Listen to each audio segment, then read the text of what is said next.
Uli na miss kita. Hala, ako din, be. Ang pangit mo pa rin. Hala, grabe. Ikaw din. Amoy bulok na bagang pa rin yung hininga mo. Gusto kitang sakalin. Ay, hala, be. Tingnan mo yan, oh.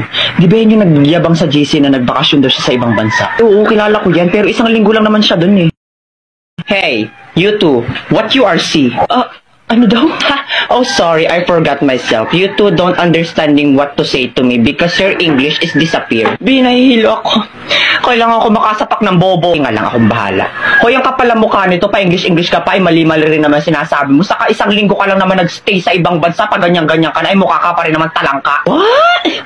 Talengka? Talengka? Ay kung hampasin kaya kita ng talangka para matauhan ka. Well, it's nothing anymore my problem. I mean, mathematical equation that I don't understanding to say what you to me. You too dead hungry. Hoy, yung totoo, nag-a-addict ka ba o natukhang ka sa ibang bansa? Huh? Why is me going to be addict?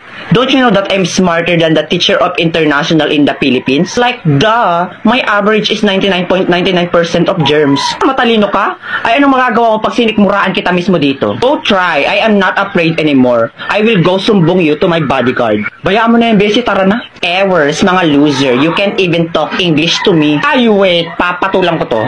You little bulwak na inidoro. You're making me irritate to the functionality of my brain that can sampal you little bigger booger that the size of your booger is 200% km/h with bacteria. Now B, it's your turn.